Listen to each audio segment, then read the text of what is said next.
Hi dear students, ഇന്ന് KTU ബിടെക്കിലെ first ഇയറിലെ ഗ്രൂപ്പ് എ 2024 സ്കീം അനുസരിച്ചുള്ള ഗ്രൂപ്പ് എ എഞ്ചിനീയറിംഗ് കെമിസ്ട്രിയുടെ ഫസ്റ്റ് എഞ്ചിനീയറിംഗ് കെമിസ്ട്രി എന്നല്ല പുതിയ പേര് chemistry for information and electrical science course code വരുന്നത് GXEYT 122 ആണ്. ഇതിൽ ഫസ്റ്റ് മൊഡ്യൂളായ electrochemistry and corrosion science അതിൽ കുറച്ച് ഫസ്റ്റ് ഇയർ പോർഷൻസ് ആണ്. ഇതിൽ സിമ്പിളായിട്ടുള്ള നോട്ടും കൊടുത്തിരിക്കുന്നുണ്ട്. അതിൻ്റെ കൂടെ ജസ്റ്റ് ചെറിയൊരു എക്സ്പ്ലനേഷനും കൂടെ തരാം.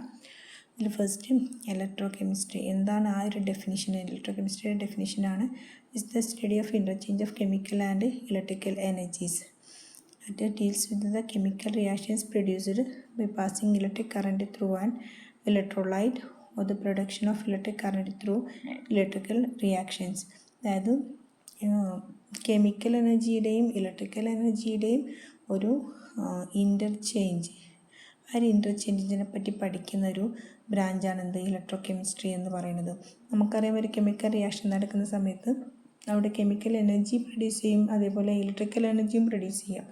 അവ തമ്മിലുള്ള ഇലക്ട്രിക്കൽ എനർജിയുടെയും കെമിക്കൽ എനർജിയുടെയും ഒരു ഇൻ്റർ കൺവേർഷൻസ്, അതിനെപ്പറ്റിയുള്ള സ്റ്റഡിയാണ് എന്ത് ഇലക്ട്രോ കെമിസ്ട്രി എന്ന് പറയുന്നത്. Then the cells which converts chemical energy into electrical energy are called electrochemical cells, and the cells which converts electrical energy to chemical energy are called electrolytic cells. Electrochemical സെല്ലും electrolytic സെല്ലും തമ്മിലുള്ള difference ആണ് പറയുന്നത്. Definition തന്നെ ഒരു difference ആയിട്ട് നമുക്ക് എടുക്കാം. ദെൻ ഈ ടേബിൾ നോക്കിക്കഴിഞ്ഞാൽ ബാക്കിയുള്ള ഡിഫറൻസും കിട്ടും. എങ്ങനെയാണ് convert chemical energy to electrical energy ആണെങ്കിൽ അത് ഇലക്ട്രോ കെമിക്കൽ സെൽസ് എന്നും, it converts electrical energy into chemical energy ആണെങ്കിൽ ഇലക്ട്രോലൈറ്റിക് സെൽസ് എന്നും പറയാം. അതുപോലെ second point, cells EMF is positive in the case of electrochemical cells. ഇലക്ട്രോകെമിക്കൽ സെല്ലിൻ്റെ കേസിൽ അതിൻ്റെ സെൽ EMF എന്തായിരിക്കും, എപ്പോഴും പോസിറ്റീവ് ആയിരിക്കും. ദെൻ ഇലക്ട്രോലൈറ്റിക് സെൽസ് ആണെങ്കിൽ cell EMF is negative. Then ഇലക്ട്രോകെമിക്കൽ സെൽസിൻ്റെ free energy change, that is delta G is negative, always negative. Then electrolytic സെല്ലാണെങ്കിൽ free energy change delta G is positive. Then fourth difference, electrochemical cell anode is negative terminal, then electrolytic cell ആണെങ്കിൽ anode is positive terminal. Then the oxidation റിഡക്ഷനും process ഒന്ന് just ഒന്ന് പറയാണ്. അതേപോലെ redox റിയാക്ഷനും എന്താണ് നിങ്ങളൊന്ന് അറിഞ്ഞിരിക്കണം. ഇത് മുമ്പോട്ട് പോകുന്ന സമയത്ത് ലാൻസ്റ്റിക്കേഷനും കുറേ ഓക്സിഡേഷൻ റിയാക്ഷനും റിഡക്ഷൻ റിയാക്ഷനും ഒക്കെ പറയുന്നുണ്ട്. അതുകൊണ്ട് എന്താണ് ഓക്സിഡേഷൻ, ഈ ഓക്സിഡേഷനും റിഡക്ഷനും റിയാക്ഷൻ്റെ ഈ +1 +2 സമയത്തൊക്കെ നമ്മൾ കുറേ ഡെഫിനിഷൻസ് പഠിച്ചിട്ടുണ്ട്. ഇവിടെ നമ്മൾ പറയുന്നത് ഇലക്ട്രോണിൻ്റെ കേസിലുള്ള ഒരു ഡെഫിനിഷനാണ്. ഫസ്റ്റ് ഓക്സിഡേഷൻ എന്ന് പറഞ്ഞാൽ ഇത്ര മാത്രം ജസ്റ്റ് ഒന്ന് ഓർത്തിരിക്കുക. It is the process of loss of electrons. ഇലക്ട്രോണിനെ ലോസ് ചെയ്യുന്ന ആ ഒരു പ്രോസസ്സിനെയാണ് എന്ത് പറയുന്നത്, ഓക്സിഡേഷൻ എന്ന് പറയുന്നത്. അപ്പോൾ നമുക്ക് ഒരു കെമിക്കൽ റിയാക്ഷൻ വെച്ച് പറയുകയാണെങ്കിൽ എന്ത് പറയാം, Zn എന്നുള്ള മെറ്റൽ Zn2+ ആയി മാറുന്നത്, വിച്ച് മീൻസ് Znൽ നിന്നും 2 ഇലക്ട്രോണെ ലോസ് ചെയ്യുകയാണെങ്കിൽ അത് Zn2+ ആയി മാറുന്നു. That is the oxidation process. And oxidation നമ്പറിൽ പറയുകയാണെങ്കിൽ നമുക്ക് ഓക്സിഡേഷൻ നമ്പറൊക്കെ നിങ്ങൾ പഠിച്ചു കഴിഞ്ഞതാണ്, അത് ഞാൻ വീണ്ടും പറയുന്നില്ല. ഇൻക്രീസ് ഇൻ ഓക്സിഡേഷൻ നമ്പർ, ഇവിടെ ഇപ്പോൾ ഈ കെമിക്കൽ റിയാക്ഷൻ നിങ്ങൾക്ക് നോക്കിക്കഴിഞ്ഞാൽ അറിയാം Zn ഗീവ്സ് Zn2++ 2 ഇലക്ട്രോൺ എന്നുള്ളതിൽ ഈ ഫസ്റ്റ് ഉള്ള LHS സൈഡ് റിയാക്റ്റൻറ്റ് സൈഡിൽ Znൻ്റെ മുകളിൽ ഒന്നും നമ്മൾ എഴുതിയിട്ടില്ല, വിച്ച് മീൻസ് 0 എന്നാണ്. അവിടെ 0യിൽ നിന്നും റൈറ്റ് സൈഡിലുള്ള RHSലുള്ള Zn2+, അവിടെ ഒരു 2+ എന്നുള്ള ചാർജ് കൊടുത്തില്ലേ, അതാണ് ഓക്സിഡേഷൻ നമ്പർ എന്ന് പറയുന്നത്. 0യിൽ നിന്നും 2+ലോട്ടുള്ളൊരു ഇൻക്രീസ് ഇൻ ഓക്സിഡേഷൻ നമ്പർ. അങ്ങനെയുള്ളൊരു കെമിക്കൽ റിയാക്ഷൻ ആണെങ്കിലും അത് ഓക്സിഡേഷൻ റിയാക്ഷനാണ് നമുക്ക് മനസ്സിലാക്കാം. അതേപോലെ റിഡക്ഷൻ റിയാക്ഷൻ എന്ന് പറഞ്ഞാൽ just opposite of this oxidation, that is reduction is the process of gain of electrons. ഒരു കെമിക്കൽ റിയാക്ഷനിൽ ഇലക്ട്രോൺ ഗെയിൻ ചെയ്യുകയാണെങ്കിൽ ആ ഒരു റിയാക്ഷനാണ് എന്ത് റിഡക്ഷൻ റിയാക്ഷൻ എന്ന് പറയുന്നത്. Or we can say decrease in oxidation number. ഒരു കെമിക്കൽ റിയാക്ഷനിൽ LHSഉം RHSഉം നോക്കുകയാണെങ്കിൽ ഓക്സിഡേഷൻ നമ്പർ ഡിക്രീസ് ആണെങ്കിൽ എന്താണ്, അതും റിഡക്ഷനാണ്. ഈ ഓക്സിഡേഷനും റിഡക്ഷനും ജസ്റ്റ് ഓപ്പോസിറ്റ് റിയാക്ഷനാണെന്ന് ഒന്ന് ഓർത്തിരിക്കുക. ഇവിടെ റിഡക്ഷൻ റിയാക്ഷൻ്റെ എക്സാമ്പിളായിട്ട് പറയുന്നത് Cu2++2 ഇലക്ട്രോൺ, 2 ഇലക്ട്രോണിനെ Cu2+ എന്ന അയോൺസ് ആക്സെപ്റ്റ് ചെയ്ത് ഓർ ഗെയിൻ ചെയ്തിട്ട് Cu എന്നുള്ള ന്യൂട്രലായിട്ടുള്ള ഒരു മെറ്റലായിട്ട് മാറുകയാണെങ്കിൽ അങ്ങനെയുള്ള റിയാക്ഷനാണ് എന്ത് പറയുന്നത്, റിഡക്ഷൻ റിയാക്ഷൻ എന്ന് പറയുന്നത്. ഇവിടെ ഓക്സിഡേഷൻ നമ്പർ ഒന്ന് നോക്കുകയാണെങ്കിൽ ഇവിടെ Cuൻ്റെ 2+, അയോൺസിൻ്റെ Cu2+ എന്നുള്ളത് റൈറ്റ് സൈഡിലോട്ട് Cu0 എന്നുള്ള ഒരു 2+ൽ നിന്നും 0യിലേക്ക് ഒരു ഡിക്രീസാണ് അവിടെ കാണിക്കുന്നത്. അങ്ങനെയുള്ള കെമിക്കൽ റിയാക്ഷൻ എന്താണ്, റിഡക്ഷൻ റിയാക്ഷനാണെന്ന് പറയുന്നത്. ദെൻ ഞാൻ പറഞ്ഞിട്ടുണ്ടായിരുന്നു റിഡോക്സ് റിയാക്ഷൻസ്. റിഡോക്സ് റിയാക്ഷൻ എന്ന് പറഞ്ഞാൽ ഒരു കെമിക്കൽ റിയാക്ഷനിൽ ഓക്സിഡേഷനും റിഡക്ഷനും ഒരേ സമയത്താണ് നടക്കുന്ന റിയാക്ഷനെ സൈമൾട്ടേനിയസ്ലി ആയിട്ട് ഓക്സിഡേഷനും റിഡക്ഷനും റിയാക്ഷൻ നടക്കുകയാണെങ്കിൽ that type of reactions R known as redox reactions. Then ഇവിടെ ഒരു ക്വസ്റ്റ്യൻ പേപ്പറിലൊക്കെ കണ്ടുവരുന്നൊരു ടോപ്പിക്കാണ്, ചെറിയൊരു ടേമാണ് ഹെൽമോസ് ഇലക്ട്രിക്കൽ ഡബിൾ ലെയർ എന്നുള്ളത്. Or we can say single electrode potential. അതെങ്ങനെ എക്സ്പ്ലെയിൻ ചെയ്യാമെന്ന് പറഞ്ഞാൽ, ഇവിടെ ഈ പിക്ചറിൽ നിങ്ങൾക്ക് കാണാം കോപ്പർ, അതേപോലെ ഒരു കോപ്പർ സൾഫേറ്റ് സൊല്യൂഷൻ കോപ്പറിൻ്റെ അയോൺസിൽ ഡിപ്പ് ചെയ്തിരിക്കുകയാണ്. ഇവിടെ പോസിറ്റീവ് നെഗറ്റീവ് ലെയേഴ്സും that means positive ions negative അയോൺസിൻ്റെയൊക്കെ ലെയേഴ്സ് അവിടെ ഫോം ചെയ്യുന്നുണ്ട്. ദാറ്റ് മീൻസ് ഏതെങ്കിലും ഒരു മെറ്റൽ അതിൻ്റേതായിട്ടുള്ള അയോൺസ് ഉള്ള അതിൻ്റെ ഇലക്ട്രോൺ ലൈറ്റിൽ ഡിപ്പ് ചെയ്ത് കഴിഞ്ഞാൽ എന്താവുന്നു, അവിടെ ഒരു ഓക്സിഡേഷനോ റിഡക്ഷനോ റിയാക്ഷൻ നടന്നിട്ട് പോസിറ്റീവിൻ്റെ ഒരു ലെയറും അതിൻ്റെ ഓപ്പോസിറ്റായിട്ട് നെഗറ്റീവിൻ്റെ ലെയറും ഫോം ചെയ്യുന്നു. ഇങ്ങനെ ഇലക്ട്രോഡിൽ പോസിറ്റീവിൻ്റെ ലെയറാണ് ഫോം ചെയ്യുന്നതെങ്കിൽ ഇലക്ട്രോലൈറ്റിൽ അതിൻ്റെ അടുത്തായിട്ട് നെഗറ്റീവ് ലെയേഴ്സ് ഫോം ചെയ്യുന്നു. ഒരു ഡബിൾ ലെയർ ഫോം ചെയ്യുന്നത്. അങ്ങനെയുള്ള കേസിൽ എന്താണ്, ഇതിൻ്റെ അയോൺസ് ഫർദറായിട്ട് മൂവ്മെൻ്റ് ഒന്നും പോസിബിൾ ആവുന്നില്ല. അവിടെ ഒരു ഒരു പൊട്ടൻഷ്യൽ ഡിഫറൻസ് ക്രിയേറ്റ് ചെയ്യപ്പെടുന്നു. ഇങ്ങനെ ഉണ്ടാകുന്ന ഈ ഡബിൾ ലെയറിനെ പറയുന്ന പേരാണ് Helmholtz electrical double layer. And this will result in the formation of a double layer which consists of a sheet of positive charge at the surface of electrode and sheet of negative charge next in the solution or vice versa. ഈ ലെയറിനെ പറയുന്ന പേരാണ് Helmholtz electrical double layer. ഇത് oxidation റിയാക്ഷൻ്റെയോ reduction റിയാക്ഷൻ്റെയോ റിസൾട്ടായിട്ടാണ് നമുക്കിങ്ങനെ form ചെയ്യുന്നത്. ഇങ്ങനെ ഈ ഒരു ഡബിൾ ലെയറിൻ്റെ presence potential difference is developed between metal and solution and this will prevent further exchange of ions from or to it. ഇങ്ങനെ ഈ സൊല്യൂഷനിൽ നിന്ന് ഇലക്ട്രോഡിൽ നിന്ന് സൊല്യൂഷനിലേക്കോ അയോൺസിൻ്റെ മൂവ്മെൻറ്റിനെ അവിടെ പ്രിവെൻറ്റ് ചെയ്യപ്പെടുക ചെയ്യുന്നത്. The potential difference become constant at equilibrium and is called the electrode potential of the metal. എപ്പോഴാണോ അവിടെ ഒരു കോൺസ്റ്റൻ്റ് ആയിട്ടുള്ള പൊട്ടൻഷ്യൽ ഡിഫറൻസ് ഉണ്ടാകുന്നത് അതിനെയാണ് ഇലക്ട്രോഡ് പൊട്ടൻഷ്യൽ എന്ന് പറയുന്നത്. Or we can define electrode potential is the tendency of electrode to lose or gain electrons when it is in contact with its own ion in the solution.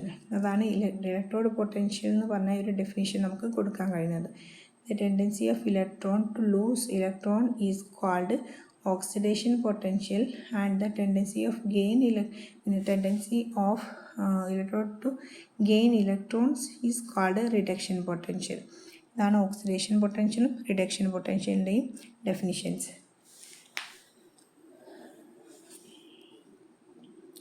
Okay, then standard electrode potential എന്താണെന്ന് നമ്മൾ പഠിച്ചു. അതായത് electrode potential is the tendency of electrode to lose or gain of electrons ആണ്.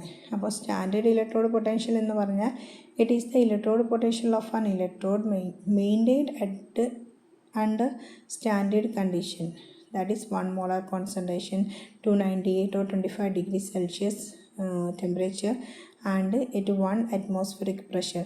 ഇത്രയും കണ്ടീഷനിൽ keep ചെയ്ത ഒരു ഇലക്ട്രോഡിൻ്റെ പൊട്ടൻഷ്യലാണ്, ആ ഒരു സമയത്തുള്ള പൊട്ടൻഷ്യലിനെയാണ് standard electrode potential and it is indicated by the capital letter E dot. Okay, then electrochemical cell നമ്മൾ ഫസ്റ്റിൽ പറഞ്ഞിരുന്ന ഇലക്ട്രോ കെമിക്കൽ സെല്ലും ഇലക്ട്രോലൈറ്റിക് സെല്ലിനും ഡിഫറൻസ് ഒക്കെ പഠിച്ചിട്ടുണ്ട്. ഇലക്ട്രോ കെമിക്കൽ സെല്ലൊന്നും കൂടെ ഒന്ന് പറയാണ്. അതായത് the device that convert electrical energy released during a redox reaction to electrical energy. The electrochemical cell is the device that converts chemical energy released during a redox reaction to electrical energy in an electrochemical cell. ഒരു electrochemical സെല്ലിൽ നടക്കുന്ന റിയാക്ഷനും അതിൻ്റെ കൺവേർഷനുമാണ് പറയുന്നത്. Convert chemical energy released during redox reaction to chemical energy electrical energy. These are also known as galvanic cell or voltaic cell. ഇലക്ട്രോകെമിക്കൽ സെല്ലിൻ്റെ another നെയിമാണിത് ഗാൽവനിക് സെല്ല് ഒരു വോൾട്ടൈക് സെല്ല് എന്ന് പറയുന്നത്. അതായത് നമ്മൾ ഇലക്ട്രോലൈറ്റിൽ ഒരു ഇലക്ട്രോലൈറ്റിക് സെല്ലിൽ എടുത്തിരിക്കുന്ന കെമിക്കൽസിൻ്റെ റിയാക്ഷൻ വഴി അവിടെ പ്രൊഡ്യൂസ് ചെയ്യുന്ന കെമിക്കൽ എനർജി എന്തായിട്ട് കൺവേർട്ട് ചെയ്യപ്പെടുന്നു, എത്രയാണോ നമുക്ക് കെമിക്കൽ എനർജി അവിടെ പ്രൊഡ്യൂസ് ചെയ്യുന്നത് ആ കറസ്പോണ്ടിങ് ആയിട്ടുള്ള ഇലക്ട്രിക്കൽ എനർജി കൺവേർട്ട് ചെയ്യപ്പെടുന്ന തരത്തിലുള്ള ഡിവൈസസിനെയാണ് എന്ത് പറയുന്നത്, ഇലക്ട്രോ കെമിക്കൽ സെൽ എന്ന് പറയുന്നത്. ഇതിന് നെയിമാണ് ഗാൽവനിക് സെൽ എന്നും അതേപോലെ വോൾട്ടൈക് സെൽ എന്നൊക്കെ പറയാറുണ്ട്. A galvanic cell contains 2 electrodes. ഇനി ഗാൽവനിക് സെല്ലിൻ്റെ കൺസ്ട്രക്ഷനൊക്കെ ചോദിച്ചു കഴിഞ്ഞാൽ നിങ്ങൾ ഈ ഡയഗ്രാം വരച്ചിട്ടൊന്ന് പഠിച്ചു വെച്ചേക്കണം. ഇതിന് 2 ഇലക്ട്രോഡ്സ് ഉണ്ടാവും. ഒന്ന് anode which is oxidation takes place and cathode in which reduction takes place.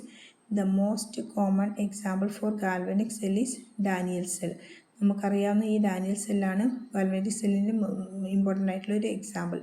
It consists of a copper rod dipped in copper sulfate and a zinc rod dipped in zinc sulfate solution. The 2 metal rods are connected through a voltmeter and 2 solutions are connected by a salt bridge. ഇവിടെ salt bridge ഒക്കെ very important ആണ്. അതായത് ഈ പിക്ചറിൽ കാണുന്ന പോലെ ഈ picture പഠിച്ച് വെക്കുക. 2 ബീക്കറുണ്ട്. 2 ബീക്കറിൽ ലെഫ്റ്റ് സൈഡിലുള്ളത് ആനോഡ്, അത് എന്താണ് നെഗറ്റീവ് സൈനാണെന്ന് ഓർത്തോടെ. പിന്നെ ഇവിടെ റൈറ്റ് സൈഡിലുള്ളത് കാഥോഡ്, അത് പോസിറ്റീവ് സൈനാണെന്ന് ഓർത്തോളണം. പിന്നെ ആനോഡ് എപ്പോഴും എന്താണ്, ആനോഡിലാണ് ഓക്സിഡേഷൻ നടക്കുന്നത്, കാഥോഡിൽ റിഡക്ഷനാണ് നടക്കുന്നത്. പക്ഷേ അതിൻ്റെ സൈൻ ഒന്ന് ഓർത്തിരുന്നോളൂ. നോർമലി ആയിട്ടുള്ള സെല്ലിൻ്റെ സൈനും ഇതിൻ്റെ സൈനും നമുക്കറിയാം. ആനോഡ് എന്ന് പറയുമ്പോൾ നമ്മൾ ആനോഡ് പോസിറ്റീവ് ആണെന്നാണ് ഓർക്കാറുള്ളത്. പക്ഷേ ഗാൽവനിക് സെല്ലിൻ്റെ കേസിലൊരു ട്വിസ്റ്റാണ് അവിടെ നടക്കുന്നത്. ആനോഡ് എന്താണ് കണക്റ്റഡ് ടു നെഗറ്റീവ് ടെർമിനലാണ്, cathode is connected to positive terminal. പക്ഷേ ആനോഡിലാണ് ഓക്സിഡേഷൻ നടക്കുക, കാഥോഡിലാണ് റിഡക്ഷൻ നടക്കുക ചെയ്യുന്നത്. ഓക്കെ, പിക്ചർ നോക്കിക്കേ. 2 ബീക്കറുണ്ട് റൈറ്റ് സൈഡിലും ലെഫ്റ്റ് സൈഡിലും. ഈ ലെഫ്റ്റ് സൈഡിലുള്ളത് ആനോഡാണ്. ഇവിടെ നമ്മൾ യൂസ് ചെയ്തിരിക്കുന്ന ഇലക്ട്രോഡ് എന്ന് പറയുന്നത് സിങ്ക് റോഡാണ്. സിങ്ക് റോഡ് സിങ്ക് സൾഫേറ്റ് സൊല്യൂഷനിൽ ഡിപ്പ് ചെയ്ത ഒരു സെല്ലാണ്. ദെൻ റൈറ്റ് സൈഡിലുള്ളത് കാഥോഡ് എന്ന് പറയുന്നത് അവിടെയുള്ള copper road is dipped in copper sulphate solution. അതായത് ഏത് റോഡാണ് നമ്മൾ എടുക്കുന്നത് അതിൻ്റേതായിട്ടുള്ള ഇറ്റ്സ് ഓൺ അയോൺസ് ഉള്ള സൊല്യൂഷനാണ് ഇലക്ട്രോലൈറ്റായിട്ട് എടുക്കേണ്ടത്. ദെൻ ഈ 2 ഇലക്ട്രോഡും ഒരു വോൾട്ട് മീറ്ററുമായിട്ട് കണക്ട് ചെയ്തിരിക്കുകയാണ്. വോൾട്ട് മീറ്ററിൻ്റെ നെഗറ്റീവ് ടെർമിനലായിട്ട് ആനോഡും കണക്ട് ചെയ്തിരിക്കുന്നു, വോൾട്ട് മീറ്ററിൻ്റെ പോസിറ്റീവ് ടെർമിനലായിട്ട് കാഥോഡും കണക്ട് ചെയ്തിരിക്കുന്നു. ദെൻ ഇവിടെ ഈ സോൾട്ട് ബ്രിഡ്ജ് നടുവിലൊരു ഇൻവേർട്ടഡ് യു ഷേപ്പ്ഡ് ആയിട്ടുള്ളൊരു ട്യൂബ് നിങ്ങൾക്ക് കാണാം. അതിൻ്റെ പേരാണ് എന്ത്, സോൾട്ട് ബ്രിഡ്ജ് എന്ന് പറയുന്നത്. ഇതിന് ഈ സോൾട്ട് ബ്രിഡ്ജിന് ഫങ്ഷൻസ് ഒക്കെ ഉണ്ട്. എന്തൊക്കെയാണ് ഫങ്ഷൻസ് എന്ന് പറയാമെന്നും കൂടെ. പിന്നെ മെയിനായിട്ട് ഇവിടെ ഇപ്പോൾ നമ്മൾ ഈ ഒരു സർക്യൂട്ട് കംപ്ലീറ്റ് ചെയ്യാനാണ് യൂസ് ചെയ്യുന്നത്. ദെൻ ഇത് കെമിക്കൽ, അതായത് ഒരു ഇലക്ട്രോഡ് അതിൻ്റെ ഇലക്ട്രോലൈറ്റിൽ ഡിപ്പ് ചെയ്ത് കഴിഞ്ഞാൽ അവിടെ കെമിക്കൽ റിയാക്ഷൻ നടക്കുന്നു. ഇവിടെ ഇപ്പോൾ ആനോഡിൻ്റെ സൈഡിലാണെങ്കിൽ ഓക്സിഡേഷൻ നടക്കുന്നു. സിങ്ക് എന്ത് ചെയ്യുന്നു, ഇലക്ട്രോഡ് ആയിട്ടുള്ള ഈ സിങ്ക് സൊല്യൂഷനിലേക്ക് Zn2+ ആയിട്ട് ഇറങ്ങി വരുന്നു. ദെൻ അതേപോലെ ഇവിടെ കാഥോഡിക് സൈഡിൽ Cu2+ അയോൺസ് എന്ത് ചെയ്യുന്നു, ഇലക്ട്രോണിനെ ആക്സെപ്റ്റ് ചെയ്തിട്ട് Cu മെറ്റലായിട്ട് മാറുക ചെയ്യുന്നത്. ആനോഡിൽ ഓക്സിഡേഷൻ നടക്കുന്നു, കാഥോഡിൽ റിഡക്ഷൻ നടക്കുന്നു. As a result of this anodic and cathodic reactions chemical energy is produced and this chemical energy is converted in to electrical energy. Little bit ചെറിയ എത്രയാണോ നമ്മൾ ഇവിടെ കെമിക്കൽ എനർജി കിട്ടുന്നത് അത്രത്തോളമുള്ള ഇലക്ട്രിക്കൽ എനർജിയാണ് ഇവിടെ പ്രൊഡ്യൂസ് ചെയ്യപ്പെടുന്നത്. അത് ഈ വോൾട്ട് മീറ്ററിൽ അതിൻ്റെ ഡീവിയേഷൻ വെച്ചിട്ട് നമുക്ക് മനസ്സിലാക്കാം. ഇത് ഈ ഒരു ഡാനിയൽ സെല്ലിൻ്റെ കൺസ്ട്രക്ഷനാണ് മെയിനായിട്ട് ഗാൽവാനിക് സെൽ എന്നൊക്കെ പറയുന്നത്. ഡാനിയൽ സെല്ലിൻ്റെ വോൾട്ട് എന്ന് പറഞ്ഞാൽ ഒരു ഫിക്സഡ് ക്വാണ്ടിറ്റിയാണ്. ദാറ്റ് ഈസ് 1.1 വോൾട്ട് ആയിരിക്കും. അപ്പോൾ 1.1 വോൾട്ട് ക്രിയേറ്റ് ചെയ്യാൻ പറ്റുന്ന ഒരു സെല്ലാണ് ഡാനിയൽ സെൽ എന്ന് പറയുന്നത്. അപ്പോൾ അതിൻ്റെ ഈ ഒരു അറേഞ്ച്മെൻ്റ് ഒന്നും ഒരിക്കലും മാറില്ല. ആനോഡും കാഥോഡും ഒക്കെ, അത് ആനോഡാണെങ്കിൽ സിങ്ക്, കാഥോഡാണെങ്കിൽ കോപ്പർ സൾഫേറ്റിലും ജിങ്ക് സൾഫേറ്റിലും ഒരിക്കലും അത് മാറാൻ പോകുന്നില്ല. ഓക്കെ, ഇതിൻ്റെ കെമിക്കൽ റിയാക്ഷനും കൂടെ നോക്കാം. ആനോഡിക്, ഇതിലെ റൈറ്റ് ഹാഫിനെ കാഥോഡിക് സെൽ എന്നും ലെഫ്റ്റ് ഹാഫിനെ ആനോഡിക് സെൽ എന്നാണ് പറയുന്നത്. ദെൻ സിങ്ക് ഇലക്ട്രോഡ് ഓർ ആനോഡിലാണെങ്കിൽ Zn2++ 2 ഇലക്ട്രോൺ ആയിട്ട് മാറുന്നു. അതേപോലെ കോപ്പർ സൈഡിലാണെങ്കിൽ copper Cu2++ 2 electron gives Cu എന്നായിട്ട് മാറുന്നു. Then functions of salt bridge. ഈ സോൾട്ട് ബ്രിഡ്ജിൻ്റെ ഫങ്ഷൻ എന്താണെന്ന് ഞാൻ പറഞ്ഞിട്ടുണ്ടായിരുന്നു. മെയിനായിട്ട് 3 ഫങ്ഷനാണ് പറയണത്. ഇത് electrical neutrality, maintain electrical neutrality by passing sufficient number of Cl- ions to ആനോഡിലേക്ക് അതിന് ഇലക്ട്രോണിന് വേണമെങ്കിൽ Cl- അയോൺസ് അത് എന്ത് ചെയ്യുന്നു, anodic reaction or oxidation reaction എന്ന് പറഞ്ഞാൽ നമുക്കറിയാം ലോസ് ഓഫ് ഇലക്ട്രോൺസ് ആണ്. കുറേ ഇലക്ട്രോൺ ലൂസ് ചെയ്ത് കഴിഞ്ഞാൽ അവിടെ ഒരു ഇൻബാലൻസ് ക്രിയേറ്റ് ചെയ്യപ്പെടും. ആ ഒരു ഇൻബാലൻസിനെ അതിനെ മെയിൻറ്റെയിൻ ചെയ്യാൻ വേണ്ടിയിട്ട് ആവശ്യമെങ്കിൽ എന്ത് ചെയ്യുന്നു, ഈ സോൾട്ട് ബ്രിഡ്ജ് കൊടുക്കുന്നു, Cl- അയോൺസിനെ പ്രൊവൈഡ് ചെയ്യുന്നു. Then anodic half cell and K+ ions to cathodic half cell. അതേസമയം K+ അയോൺസിനെ ഓർ പോസിറ്റീവ് അയോൺസിനെ കാഥോഡിക് സൈഡിൽ കിട്ടണമെങ്കിൽ അതും പ്രൊവൈഡ് ചെയ്ത് കൊടുക്കുന്നത് സോൾട്ട് ബ്രിഡ്ജാണ്. പിന്നെ മറ്റൊരു കാര്യം, ഈ സോൾട്ട് ബ്രിഡ്ജ് എന്ന് പറഞ്ഞാൽ അതിൻ്റെ ഒരു ഡെഫിനിഷൻ ഉണ്ട്. Salt bridge is the inverted U-tube filled with potassium chloride solution in ജെലാറ്റിനിൽ പൊട്ടാഷ്യം ക്ലോറൈഡിനെ ഫില്ല് ചെയ്തിരിക്കുന്ന ഒരു ഇൻവെർട്ടഡ് ആയിട്ടുള്ള ഒരു U-shaped ആയിട്ടുള്ള ട്യൂബിനെയാണ് സോൾട്ട് ബ്രിഡ്ജ് എന്ന് പറയുന്നത്. അപ്പോൾ സോൾട്ട് ബ്രിഡ്ജിൻ്റെ ഒന്നാമത്തെ ഫംഗ്ഷൻ പറഞ്ഞു. Then second function, that is allows the flow of current by completing electrical circuit. Electrical circuit എന്ത് ചെയ്യുന്നു, കംപ്ലീറ്റ് ചെയ്യാനും ഈ സോൾട്ട് ബ്രിഡ്ജാണ് യൂസ് ആവുന്നത്. Then third, it prevents the intermixing of solutions in two half cells which leads to precipitation reactions. ഈ 2 half സെല്ലും, അതായത് ആനോഡിക് ഹാഫ് സെല്ലും കാഥോഡിക് ഹാഫ് സെല്ലും ഇൻ്റർമിക്സ് ചെയ്യാതിരിക്കാനും യൂസ് ചെയ്യുന്നത് സോൾട്ട് ബ്രിഡ്ജാണ് ഹെൽപ്പ് ചെയ്യുന്നത്. സോൾട്ട് ബ്രിഡ്ജാണ് കാരണം ഈ 2 ഹാഫ് സെല്ലും കൂടെ, 2 ഹാഫ് സെൽ റിയാക്ഷൻസ് കൂടെ ഒരു ബീക്കറിലാണ് നമ്മൾ വെക്കുന്നതെങ്കിൽ, ഈ 2 ഇലക്ട്രോഡും 2 സൊല്യൂഷനും ഒരുമിച്ചാണ് നമ്മൾ കീപ്പ് ചെയ്യുന്നതെങ്കിൽ അവ തമ്മിൽ റിയാക്ട് ചെയ്തിട്ട് അവിടെ ഒരു precipitation റിയാക്ഷൻ നടന്നിട്ട് നമുക്ക് കിട്ടേണ്ട റിസൾട്ടൊന്നും ആയിരിക്കില്ല. അവിടെ കെമിക്കൽ എനർജി ഒന്നും പ്രൊഡ്യൂസ് ചെയ്യാതെ precipitation റിയാക്ഷൻ നടന്നിട്ട് ഫർദർ റിയാക്ഷൻ അവിടെ ബ്ലോക്ക് ചെയ്യപ്പെടുക ചെയ്യുന്നത്. അപ്പോൾ നമുക്ക് കെമിക്കൽ എനർജിയും പ്രൊഡ്യൂസ് ആവുന്നില്ല, അതേസമയം ഇലക്ട്രിക്കൽ എനർജി പ്രൊഡ്യൂസ് ആവുന്നില്ല. അതൊക്കെ പ്രിവെൻറ്റ് ചെയ്യുന്ന ഈ സോൾട്ട് ബ്രിഡ്ജാണ്. ദെൻ എങ്ങനെയാണ് ഒരു സെല്ലിനെ നമ്മളെങ്ങനെയാണ് റെപ്രസെൻറ്റ് ചെയ്യാം? നമ്മളിപ്പോൾ ഈ ഡയഗ്രാം കണ്ടു. ഇങ്ങനെ ഡയഗ്രാം ഒരു സെല്ല് തന്നു കഴിഞ്ഞാൽ അതിനെ മൊത്തത്തിൽ ഇങ്ങനെ ഒരു ഡയഗ്രാക്കി വരയ്ക്കുന്നതിനേക്കാളും നമ്മളൊരു പേപ്പറിൽ എങ്ങനെയാണ് ഒരു സെല്ല് ഇലക്ട്രോഡായിട്ടൊക്കെ തന്നു കഴിഞ്ഞാൽ എങ്ങനെയാണ് ഒറ്റ ലൈനിൽ എങ്ങനെയാണ് റെപ്രസെൻറ്റ് ചെയ്യാൻ നോക്കാം. അതിലും കുറച്ച് സ്റ്റെപ്സ് ഉണ്ട്. ഒന്നാമത്തെ സ്റ്റെപ്പ് പറയുന്നത് anode is written on left hand side and cathode on right hand side. Anode left hand സൈഡിലും അതേസമയം കാഥോഡ് റൈറ്റ് ഹാൻഡ് സൈഡിലും എഴുതുന്നു. Then Second point, while writing anode, first write metal, then electrolyte. Then two are separated by vertical line. First one എന്ന് പറയുന്നത് anode is written on left hand side and cathode is right hand side ആണ്. Second point പറയുന്നത് writing anode തന്നെ ആദ്യം എഴുതണം എന്ന് പറഞ്ഞു, left hand സൈഡിൽ എഴുതണം എന്ന് പറഞ്ഞു. അതെങ്ങനെയാണ് ആനോഡ് സ്റ്റാർട്ട് ചെയ്യുന്നതെന്ന് വെച്ചാൽ ഫസ്റ്റ് അതിൻ്റെ മെറ്റലാണ്, ദെൻ ഇലക്ട്രോലൈറ്റ്. ആ രണ്ടും ഒറ്റ വെർട്ടിക്കൽ ലൈനുമായിട്ട് സെപ്പറേറ്റ് ചെയ്തിരിക്കുന്നു. Then while writing cathode right സൈഡിലാണെന്ന് പറഞ്ഞു. ആ കാഥോഡ് എഴുതുന്ന സമയത്ത് ഇലക്ട്രോലൈറ്റാണ് ഫസ്റ്റ് സ്റ്റാർട്ട് ചെയ്യേണ്ടത്, ദെൻ വെർട്ടിക്കൽ ലൈൻ ഇടുന്നു, ദെൻ അതിൻ്റെ മെറ്റൽ ഏതാണോ അതാണ് റെപ്രസെൻ്റ് ചെയ്യേണ്ടത്.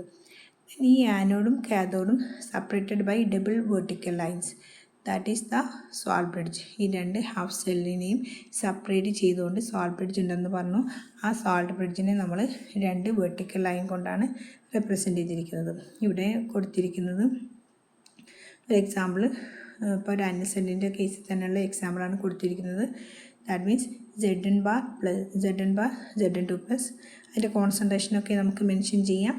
ദെൻ ഡബിൾ ബാർ Cu2+ ആണ് അതിൻ്റെ കാഥോഡിൻ്റെ ഇലക്ട്രോലൈറ്റ്. ദെൻ സിംഗിൾ ബാർ കൊടുത്തിട്ട് Cu ഏതാണോ കാഥോഡായിട്ടുള്ള മെറ്റൽ, അങ്ങനെയാണ് യൂസ് ചെയ്യുന്നത്. ഇവിടെ ഈ റെപ്രസെൻറ്റേഷൻ നോക്കിക്കഴിഞ്ഞാൽ നിങ്ങൾക്ക് മനസ്സിലാക്കാം, ആനോഡാണ് ഒരു ഇലക്ട്രോലൈറ്റിക് സെല്ലിൻ്റെ റെപ്രസെൻറ്റേഷനിൽ ആനോഡാണ് ഫസ്റ്റിൽ എഴുതുക, ലാസ്റ്റ് റൈറ്റ് സൈഡിലാണ് കാഥോഡ് എഴുതുന്നത്. ആനോഡ് എഴുതുന്ന സമയത്ത് അതിൻ്റെ മെറ്റലാണ് ഫസ്റ്റ് റെപ്രസെൻറ്റ് ചെയ്യേണ്ടത്, ദെൻ ഇലക്ട്രോലൈറ്റാണ്. ദെൻ കാഥോഡിക് റെപ്രസെൻറ്റേഷനിൽ ഫസ്റ്റ് റെപ്രസെൻറ്റ് ചെയ്യേണ്ടത് ഇലക്ട്രോലൈറ്റാണ്, ദെൻ അതിൻ്റെ മെറ്റലാണ്. ഓക്കെ, ദെൻ EMF എന്നുള്ളൊരു ടേം ഉണ്ട്. EMF എന്നാൽ എന്താ? It is the difference between electrode potentials of two electrodes in a cell. ഒരു സെല്ലിൽ രണ്ട് ഇലക്ട്രോഡ്സിൻ്റെ ഇലക്ട്രോഡ് പൊട്ടൻഷ്യൽ തമ്മിലുള്ള ആ ഒരു ഡിഫറൻസിനെയാണ് EMF എന്ന് പറയുന്നത്, ഇലക്ട്രോമോട്ടീവ് ഫോഴ്സ് എന്ന് പറയുന്നത്. It can be defined as the driving force that arises from A difference of potential which causes the current to flow from an electrode at a higher potential to that at a lower potential and it is measured in volts. അതായത് ഒരു higher പൊട്ടൻഷ്യലിൽ നിന്നും lower പൊട്ടൻഷ്യലിലേക്കുള്ള ഒരു കറണ്ടിൻ്റെ flow, അത് എന്താണ്, അതിനെ അങ്ങനെയും എങ്ങനെയാണ് ഈ ഒരു EMF എന്ന് എങ്ങനെയാണെന്നുള്ളത് ഡിഫൈൻ ചെയ്യാം. ദെൻ EMF ഫോർ ഈ സെൽ കാണാനുള്ള ഇക്വേഷനാണ്. ഒരു സെല്ലിൻ്റെ ഈ സെൽ എങ്ങനെയാണ് കാണുന്നത് എന്നുള്ളത്, ഹാഫ് സെൽ കാഥോഡിക് ഹാഫ് സെല്ലും ആനോഡിക് ഹാഫ് സെല്ലും ഉണ്ടെങ്കിൽ ഈ സെൽ ഈക്വൽ ടു ഈ കാഥോഡ് മൈനസ് ഈ anode, or we can say ഈ സെൽ ഈക്വൽ ടു ഈ റൈറ്റ് മൈനസ് ഈ ലെഫ്റ്റ്. ഓക്കെ, ഇത്രയാണ് ഇലക്ട്രോ കെമിക്കൽ സെല്ലിനെ പറ്റി നമ്മൾ പഠിക്കുന്നത്. അതിൻ്റെ ഡയഗ്രവും അതിൻ്റെ സെൽ റെപ്രസെൻറ്റേഷനും ഈ സെൽ കാണാനുള്ള ഇക്വേഷനൊക്കെ പഠിച്ചു കഴിഞ്ഞു. ക്വസ്റ്റ്യൻ വന്നു കഴിഞ്ഞാൽ അതൊക്കെ ഓരോന്നും അത് പ്രോപ്പറായിട്ട് അതിൽ മെൻഷൻ ചെയ്യാം കേട്ടോ. Then electrolytic cell next, it is a device which use electrical energy from a source to bring about a chemical reaction. Just ഓപ്പോസിറ്റാണ് എന്ത്, ഇലക്ട്രോ കെമിക്കൽ സെല്ലിൻ്റെ ജസ്റ്റ് ഓപ്പോസിറ്റാണ് ഇലക്ട്രോലൈറ്റിക് സെൽ എന്ന് പറയുന്നത്. ഒരു ഇലക്ട്രിക്കൽ എനർജി യൂസ് ചെയ്തുകൊണ്ട് ഏതെങ്കിലും ഒരു കെമിക്കൽ റിയാക്ഷൻ ബ്രിങ് ഔട്ട് ചെയ്യുന്നെങ്കിൽ ആ ഒരു ഡിവൈസ്, അങ്ങനെയുള്ള ഡിവൈസിനെയാണ് ഇലക്ട്രോലൈറ്റിക് സെൽ എന്ന് പറയുന്നത്. The refining of metals and electroplating are carried out in electrolytic cells. Examples ആയിട്ട് നമുക്ക് പറയാം, refining of metals, electroplating, electrolysis എന്നൊക്കെ പറഞ്ഞതൊക്കെ എന്താണ്, ഇത് ഇലക്ട്രോലൈറ്റിക് സെല്ലിൻ്റെ എക്സാമ്പിൾസ് ആണ്. ദെൻ ഒരു പ്രോപ്പർ എക്സാമ്പിളായിട്ട് അൾട്രാ പ്യൂരിഫിക്കേഷൻ ഓഫ് കോപ്പർ, ഇത് ചില ക്വസ്റ്റ്യൻ പേപ്പറിലൊക്കെ കണ്ടതാണ്. മുമ്പത്തെ സിലബസ് ആണെങ്കിലും അതിൽ ക്വസ്റ്റ്യൻ പേപ്പറിൽ കണ്ടിരിക്കുകയാണ്, അതുകൊണ്ടാണ് പ്രീവിയസ് ക്വസ്റ്റ്യൻ ആയിട്ട് പറയുന്നത്. അൾട്രാ പ്യൂരിഫിക്കേഷൻ ഓഫ് കോപ്പർ എന്നുള്ള ക്വസ്റ്റ്യൻ കണ്ടിട്ട്, അങ്ങനെയാണെങ്കിൽ ഈ ഡയഗ്രാം വരച്ചാണ് നിങ്ങൾ എക്സ്പ്ലെയിൻ ചെയ്യേണ്ടത്. ഓക്കെ, ഹിയർ പിക്ചർ നോക്കിക്കഴിഞ്ഞാൽ നമുക്ക് മനസ്സിലാക്കാം, ഒരു ടാങ്ക്, ആ ടാങ്കിൽ ഇംപ്യൂർ ആയിട്ടുള്ള കോപ്പർ ഉണ്ട്, പ്യൂർ ആയിട്ടുള്ള കോപ്പർ ഉണ്ട്. ദെൻ കോപ്പർ സൾഫേറ്റാണ് അതിൽ ഇലക്ട്രോലൈറ്റായിട്ട് യൂസ് ചെയ്യുന്നത്. ഇതൊരു കോപ്പറിൻ്റെ പ്യൂരിഫിക്കേഷൻ പ്രോസസ്സാണ്. That means in this A thick block of impure copper is made anode and A thin block of pure metal is made as cathode, and copper sulfate solution is used as an electrolyte. On passing electric current, copper ions from anode move to cathode and deposited as copper atom. അതായത് ഇവിടെ പ്യുവറായിട്ടുള്ള ചെറിയ തിന്നായിട്ടുള്ളൊരു കോപ്പറിൻ്റെ റോഡിനെ നമ്മൾ എന്ത് ചെയ്യുന്നു, ഒരു കാഥോഡായിട്ട് use ചെയ്യുന്നു. Then impure ഏത് കോപ്പറിനെയാണ് നമുക്ക് പ്യൂരിഫൈ ചെയ്യേണ്ടത്, ആ കോപ്പറിൻ്റെ ഒരു തിക്കായിട്ടുള്ള ബ്ലോക്ക് കാഥോഡായിട്ട് യൂസ് ചെയ്യുന്നു. ദെൻ കാഥോഡിലാണ് ആനോഡായിട്ട് യൂസ് ചെയ്യുന്നു. ആനോഡിലാണ് ഓക്സിഡേഷൻ നടക്കുന്നത്. ആനോഡിൽ ഓക്സിഡേഷൻ നടന്നിട്ട് എന്ത് ചെയ്യുന്നു, ഇവിടെ Cu2+ ആയിട്ട് മാറുക ചെയ്യുന്നത്. അപ്പോൾ ഈ Cu2+ from anode move from anode to cathode. അപ്പോൾ ഈ കാഥോഡിൽ നമുക്ക് പ്യുവറായിട്ടുള്ള കോപ്പർ മാത്രം ഡെപ്പോസിറ്റ് ചെയ്യപ്പെടുക ചെയ്യുന്നത്. ആനോഡിൽ അങ്ങനെ എന്താകുന്നു, ഡിസ്ട്രക്ഷൻ നടന്നിട്ട് ഇമ്പ്യൂരിറ്റീസ് ഒക്കെ പോകുന്നു. ദെൻ കോപ്പറിൻ്റെ ഒരു കാഥോഡിക് ഫോം, പ്യുവറായിട്ടുള്ളൊരു കാഥോഡിൽ നമുക്ക് സെപ്പറേറ്റ് ചെയ്ത് അവിടെ നിന്ന് മാറ്റിയെടുക്കാം. ഓക്കെ, ഇതിലിവിടെ ഒരു കമ്പാരിസൺ പറയുന്നതും നേരത്തെ പറഞ്ഞ പോലെ തന്നെയുള്ളത് തന്നെയാണ്. അതൊന്ന് ജസ്റ്റ് നോക്കുക കേട്ടോ. Okay, next reversible and irreversible cells. Reversible and irreversible cells. ഇവിടെ എന്താണ് റിവേഴ്സിബിൾ സെല്ല്, എന്താണ് ഇറിവേഴ്സിബിൾ സെൽസ്? ഓക്കെ, ഡാനിയൽ സെല്ലിനെ വെച്ചിട്ടാണ് നമ്മളിത് എക്സ്പ്ലെയിൻ ചെയ്യുന്നത്. ജസ്റ്റ് ഒന്ന് നോക്കാം. Daniel cell has the EMF value 1.1 volt. If an opposing EMF exactly equal to 1.1 volt is applied to the cell reaction, that is Zn plus Cu2 plus gives Zn2 plus Cu, stops. But if it is increased infinitesimally beyond 1.1 volt, the cell reaction is reversed. അതായത് equal ആയിട്ടുള്ള ഒരു 1.1 volt ഒരു opposing ആയിട്ട് നമ്മൾ apply ചെയ്യുകയാണെങ്കിൽ, അതായത് Zn plus Cu2 plus gives Zn2 plus Cu എന്നുള്ളത് Daniel സെല്ലിൻ്റെ ഒരു കെമിക്കൽ റിയാക്ഷനാണ്, ടോട്ടൽ കെമിക്കൽ റിയാക്ഷനാണ്. ആ സെൽ റിയാക്ഷനിലേക്ക് നമ്മൾ ആ ഒരു സെല്ലിലേക്ക് 1.1 ഈക്വൽ ആയിട്ടുള്ളത് ഓപ്പോസിറ്റായിട്ട് അപ്ലൈ ചെയ്ത് കഴിഞ്ഞാൽ എന്താ പറയുന്നത്, ആ സെൽ റിയാക്ഷൻ അവിടെ സ്റ്റോപ്പ് ചെയ്യാന്ന് പറയുന്നു. അതേപോലെ അതിൻ്റെ ഈ ഒരു 1.1നേക്കാളും കുറച്ചിങ്ങനെ ഇൻക്രീസ് ചെയ്തുകൊണ്ട് ഓപ്പോസിറ്റായിട്ട് കൊടുത്തു കഴിഞ്ഞാൽ എന്താകുന്നു, ആ റിയാക്ഷൻ റിവേഴ്സായിട്ട് മാറുന്നു. ഓക്കെ, ഇങ്ങനെ രണ്ട് കണ്ടീഷനാണ് അവിടെ പറയുന്നത്. ദെൻ ഇങ്ങനെ Zn2 plus Cu gives Zn plus Cu2 plus, such a cell is termed as reversible cell. Then the following are the two main conditions of reversibility. ഇങ്ങനെ ഈ reaction Zn2 plus Cu2 plus എന്നുള്ള ഈ reaction നിങ്ങൾ ശ്രദ്ധിച്ചിട്ടുണ്ടോ എന്നറിയില്ല. First reaction എഴുതിയതിൽ Zn plus Cu2 plus gives Zn2 plus Cu എന്നും, next ഇതാ ഇവിടെ എഴുതിയിരിക്കുന്ന ഈ ഒരു റിയാക്ഷൻ ജസ്റ്റ് ഓപ്പോസിറ്റാണ്. ഇവിടെയുള്ള Zn, ഫസ്റ്റ് റിയാക്ഷനിലെ Zn എന്നുള്ളത് സെക്കൻഡ് റിയാക്ഷൻ എഴുതിയ സമയത്ത് Zn2 പ്ലസ് ആയിട്ട് മാറുന്നു, Cu2 പ്ലസ് എന്നുള്ളത് Cu ആയിട്ട് മാറുന്നു. ദെൻ അഗെയിൻ റൈറ്റ് സൈഡിൽ Zn2 പ്ലസ് എന്നുള്ളത് ഓപ്പോസിറ്റ് Zn ആയിട്ട് മാറുന്നു, Zn പ്ലസ് Cu എന്നുള്ളത് Cu2 പ്ലസ് ആയിട്ട് മാറുന്നു. ഇങ്ങനെ ഈ കെമിക്കൽ റിയാക്ഷൻ ജസ്റ്റ് റിവേഴ്സ് ആയിക്കഴിഞ്ഞാൽ, എപ്പോഴാണ് റിവേഴ്സ് ആവുന്നത്, ഈ 1.1 വോൾട്ടിനേക്കാളും ഒരു ലൈറ്റായിട്ടുള്ള ഒരു ഇൻക്രീസ് കൊടുത്തുകൊണ്ട് ഓപ്പോസിറ്റ് സൈഡിലൊരു ഫോഴ്സ് നമ്മൾ ഒരു എക്സ്ട്രാ EMF അവിടെ അപ്ലൈ ചെയ്യുകയാണെങ്കിൽ അങ്ങനെയുള്ള ആ ഒരു സെല്ല്, ആ സെൽ റിയാക്ഷൻ എന്തായിട്ട് മാറുന്നു, അതിന് ജസ്റ്റ് ഓപ്പോസിറ്റ് റിവേഴ്സായിട്ട്, ആ റിയാക്ഷൻ തന്നെ റിവേഴ്സായിട്ട് മാറുന്നു. ഇങ്ങനെയുള്ള സെൽസിന് പറയുന്ന പേരാണെന്ത്, റിവേഴ്സിബിൾ സെൽസ് എന്ന് പറയുന്നത്. ഓക്കെ, കണ്ടീഷൻസ് പറയുന്നത് the chemical reaction of the cell stops when an exactly equal and opposing EMF is applied. അതാണ് ഒന്നാമത്തെ കണ്ടീഷൻ പറഞ്ഞത്. ഈ 1. ഡാനിയൽ സെല്ലിൻ്റെ കേസിലൊക്കെ ആണെങ്കിൽ 1.1 വോൾട്ടിൽ ജസ്റ്റ് ഈക്വൽ ആയിട്ടുള്ള ഒരു ഓപ്പോസിങ് EMF അപ്ലൈ ചെയ്ത് കഴിഞ്ഞാൽ ആ റിയാക്ഷൻ അവിടെ സ്റ്റോപ്പ് ചെയ്യുക ചെയ്തത്. Then second, the chemical reaction of the cell is reversed and the current flows in opposite direction when the opposite EMF is slightly greater than that of the cell.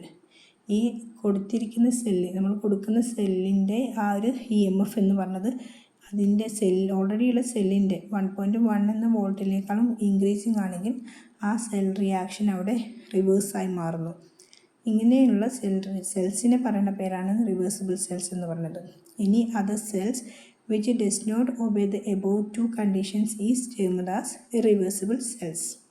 The first electrochemical cell is Volta cell developed by Alexander Volta is an example of irreversible cells. ഇതാണ് reversible cell, irreversible cell എന്ന് പറയുന്നത്. ഇതിൻ്റെ definition ഒന്ന് പഠിച്ചു വെച്ചോളൂ കേട്ടോ, important ആണ്.